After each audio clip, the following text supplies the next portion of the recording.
Welcome to world frame. आज मैं बात करूंगा अपने नाइबरिंग कंट्री चाइना और ताइवान के डिस्प्यूट के बारे में। पीपल्स रिपब्लिक ऑफ चाइना मतलब अभी के चाइना के मुताबिक वो मेन चाइना है और ताइवान उसका अभिन्न अंग है। ताइवान इस क्लेम पर डिसएग्री करता और एक इंडिपेंडेंट कंट्री होने का दावा करता है। फर्स्ट सिनो वॉर के बाद जापान क्वेन डायनेस्टी के साउथ कोरिया, चाइना के साउथ पार्ट मंचूरिया और ताइवान पे कब्जा कर लिया। इस वक्त तक बिना किसी डिस्प्यूट के चाइना और ताइवान एक थे।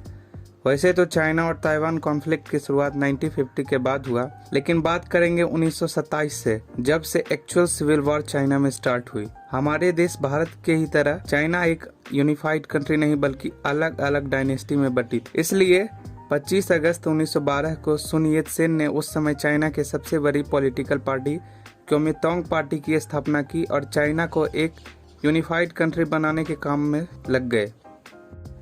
लेकिन यूनिफिकेशन के लिए सबसे जरूरी था उन्हें डायनेस्टीज के खिलाफ वॉर लड़ना, और वॉर के लिए वेपन्स सुन येत सेन को तब तक नहीं मिल सकते थे जब तक कोई फॉरेन पावर उनकी हेल्प ना करे। इसलिए सुन येत सेन ने कम्युनिस्ट पार्टी से हाथ मिलाने का फैसला किया, जिससे उन्हें फॉरेन सपोर्ट मिल सकता था, और ऐसा हुआ। सोवियत यूनियन ने सुन येत सेन को सपोर्ट करना शुरू किया और सोवियत की इस हेल्प से सुन येत सेन ने चाइना के बहुत बड़े हिस्से को यूनिफाई भी कर लिया। लेकिन जैसे ही 1925 में सुन येत सेन की मौत हुई, सुन येत सेन की स्थापित पार्टी दो भागों में बट गई। पहली पार्टी बनी नेशनलिस्ट पार्टी जिसे चांग काई शेक लीड कर रहे थे, और दूसरी पार्टी बनी कम्युनिस्ट पार्टी जिसे माओ जेडोंग लीड कर रहे थे। इतना ही नहीं, इस बंटवारे के शुरुआत में नेशनलिस्ट पार्टी ने कम्युनिस्ट पार्टी को दबाने की पूरी कोशिश की। इवन 12 अप्रैल 1927 को चाइना में शंघाई मैसेकर भी, जिसमें हजारों कम्युनिस्टों को मार दिया गया। जिस तरह इस मैसेकर के कारण हजारों कम्युनिस्टों को मारा गया, इसके कारण चाइना में चाइना के पावर को लेकर दोनों पार्टियों के बीच सिविल वॉर शुरू, जिसका फायदा उठाकर जापान ने 19 सितंबर 1932 को चाइना के ऊपर अटैक कर दिया और चाइना के सबसे बड़े भाग मंचूरिया पे कब्जा कर लिया और वहाँ एक पपेट गवर्नमेंट की स्थापना की जो कि जापान के इशारों पे चलती थी। अपने देश के सबसे बड़े हिस्से को खोने के बाद दोनों पार्टी ने साथ मिलकर लड़ने का फैसला लिया, लेकिन आपसी मतभेद इतना ज्यादा था कि लड़ाई रुकी और नेशनलिस्ट पार्टी के लीड कर रहे चियांग काई शेक की हत्या की कोशिश हुई। और एक बार फिर सिविल वॉर का फायदा उठाने का मकसद से जापान ने सेकेंड सिनो जापान वॉर स्टार्ट कर दिया और फिर से चाइना के कई हिस्से पे कब्जा कर लिया। लेकिन लकीली 2 साल बाद वर्ल्ड वॉर शुरू हो गया और फिर जापान ने आत्मसमर्पण के बाद ही इसका अंत हुआ। अब जापान ने बिना कोई कंडीशन के सरेंडर किया था, इसलिए उसके सारे जीते हुए हिस्से को वापस किया गया, इंक्लूडिंग ताइवान, क्योंकि अब वर्ल्ड वॉर 2 एंड हो गया था और जापान भी कमजोर हो गया था। इसलिए चाइना की दोनों पार्टी आपस में फिर लड़ाई शुरू कर दी और ये अकेले नहीं थे। नेशनलिस्ट पार्टी के साथ वेस्टर्न वर्ल्ड था और कम्युनिस्ट पार्टी के साथ सोवियत यूनियन। लेकिन चूंकि हम जानते हैं चाइना और सोवियत यूनियन के बॉर्डर आपस में सटे हैं, इसलिए कम्युनिस्ट पार्टी को ज्यादा हेल्प मिल सके, जैसे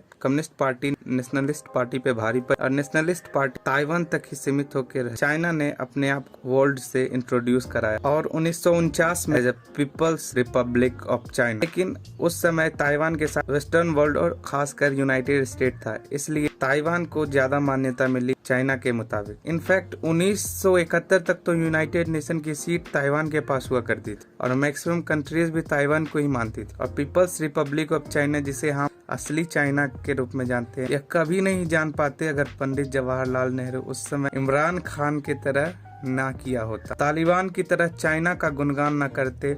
अपने वर्ल्ड लीडर बनने की चाह में पंडित नेहरू ने अपनी पूरी ताकत झोंक दी और चाइना को मान्यता दिलाने की कोशिश की। एवं पंडित नेहरू की वजह से ही चाइना नॉन अलायंस ग्रुप में एंट्री ली और दुनिया के मेन स्ट्रीम में भी एंट्री। का नतीजा ये निकला कि दुनिया चाइना